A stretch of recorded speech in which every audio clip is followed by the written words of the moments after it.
TikToker dari Amerika ini menjual koleksi tulang dan tengkorak manusia secara online. Tapi tunggu, apakah itu etis?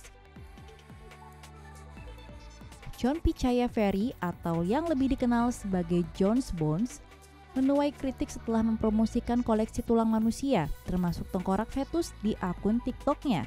TikToker 21 tahun dari New York ini memiliki lebih dari 500.000 pengikut di TikTok dan ia menjalankan perusahaan pemasok osteologis yang dijualnya secara online.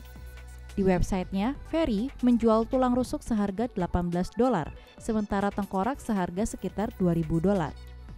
Kepada ABC News, Ferry berkata kliennya beragam, mulai dari chiropractors, dari universitas hingga ke seniman. Selain itu, Ferry juga menjual koleksinya kepada tim pencari dan penyelamatan untuk melatih anjing-anjing mencari orang hilang. Dalam podcast Start Here milik ABC News, Ferry bercerita bahwa tulang-tulang koleksinya berasal dari sumber medis yang digunakan untuk pendidikan medis. Kebanyakan koleksinya didapat dari organisasi penelitian, museum, dan universitas. Namun ia terkadang menerima telepon dari orang-orang yang mewarisi koleksi tulang dari anggota keluarga di bidang medis. Tujuan dari bisnisnya sendiri adalah untuk membantu orang belajar dari tulang asli tanpa harus pergi ke museum atau sekolah kedokteran. Selain itu, ia juga ingin menghilangkan stigma industri osteologi yang sudah distigmatisasi. Ferry sering mengunggah video konten diskusi yang membahas tentang koleksinya dan promosi bisnisnya melalui TikTok. Namun ini justru menimbulkan kritik dari beberapa penontonnya. Asisten Profesor Anatomi di Chiropractic College di New York, Robin Wakefield Murphy, menganggap penggunaan TikTok untuk mempromosikan bisnis Ferry cukup kontroversial.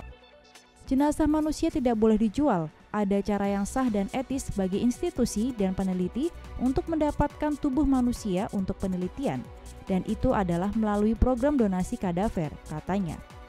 Profesor hukum di Wake Forest University di North Carolina, Tanya Marsh, turut berkomentar bagaimana cara Ferry menjual tulang itu tidak etis, karena tidak ada persetujuan. Orang-orang tidak meminta untuk dijadikan kerangka sebelum mereka meninggal, terutama jika menyangkut tengkorak janin, katanya mengutip dari ABC News. Bukan anggota masyarakat yang memiliki hak istimewa yang tulangnya akhirnya dijual, tetapi orang-orang yang terpinggirkan saat mereka masih hidup dan mereka semakin tidak manusiawi dan terpinggirkan selama kematian. Ketika ditanya apakah Ferry mengeksploitasi sisa-sisa tubuh manusia, Ferry menganggap bahwa topik osteologi adalah topik yang sensitif. Ferry benar-benar percaya bahwa tujuan asli dari potongan-potongan ini untuk pendidikan dan pemahaman. Ferry sendiri mengaku tidak pernah menanyakan alasan kliennya membeli koleksi tulang miliknya. Tapi ia telah mencantumkan catatan di situs webnya sebagai instruksi bagi pembeli untuk memperlakukan tulang-tulang ini sehormat mungkin. Perlu Anda ketahui, menjual sisa-sisa tubuh manusia di Amerika Serikat termasuk legal, tapi ada beberapa batasan. Penjualan tidak boleh dilakukan melalui Facebook, Instagram, dan eBay. Anda boleh memiliki, menjual, atau mendistribusikan sisa-sisa manusia secara legal di bawah undang-undang federal saat ini, kecuali jenazah penduduk asli Amerika. Menurut Undang-Undang Pemakaman dan Pemulangan Penduduk Asli Amerika tahun 1990, jenazah manusia asli Amerika dilindungi. Ini adalah wilayah abu-abu dalam hukum, karena tidak secara tegas legal. Ketidakpastian hukum memungkinkan mereka yang terlibat dalam penjualan tulang untuk terus beroperasi, kata Marsh. Kisah ini akan membuatmu bertanya-tanya dan bergidik ngeri. Dilaporkan dari Sora News 24, seorang wanita menemukan kerangka manusia di rumahnya ketika ia sedang bebersih. Dicurigai, kerangka itu adalah milik kakaknya yang sudah lama menghilang.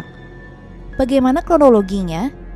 Hingga beberapa tahun lalu, Sumio Suenaga tinggal di sebuah rumah di kota Kasugai, prefektur Aichi bersama dua adiknya, perempuan dan lelaki.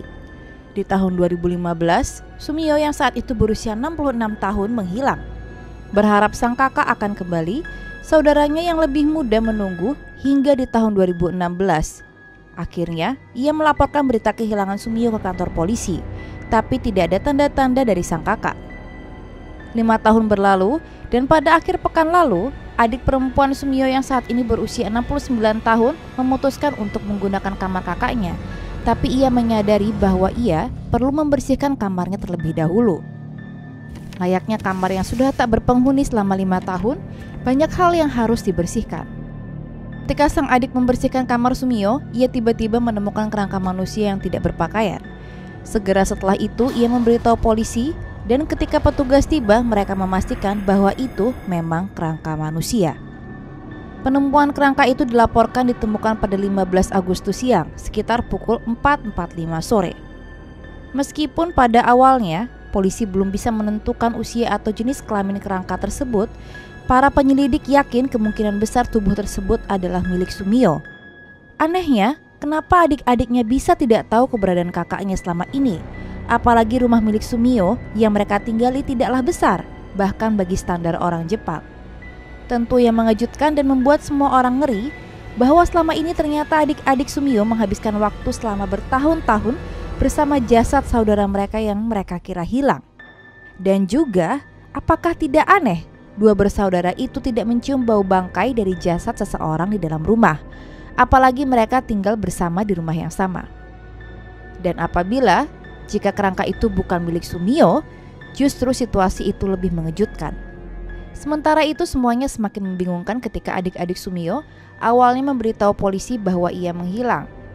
Mereka melaporkan mengatakan bahwa Sumio belum pulang ke rumah selama setahun, yang mana menyiratkan bahwa mereka melihat Sumio meninggalkan rumah atau melihatnya pergi. Namun jika kita melihat usia adik-adik Sumio, bahwa itu mungkin mereka bertiga adalah pensiunan dan memiliki jadwal yang tidak teratur.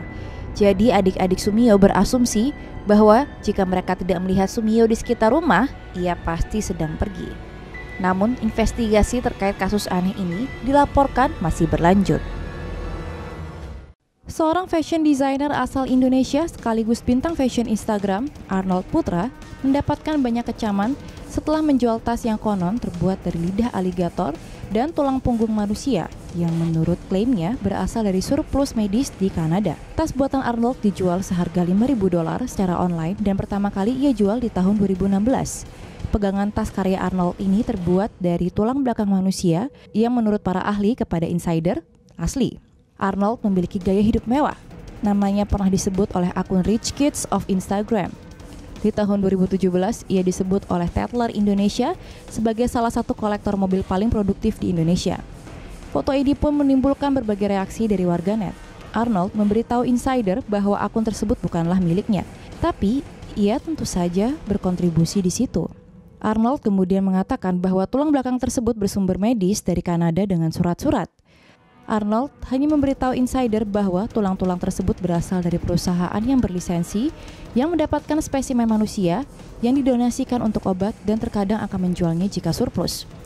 Kemudian lidah aligator yang ia gunakan di lapisan luar tasnya adalah produk sampingan dari industri daging dan kulit buaya. Sementara itu di tahun 2016, National Geographic pernah melaporkan adanya perdagangan besar dan legal untuk tulang belulang manusia di beberapa bagian di Amerika Serikat dan Kanada.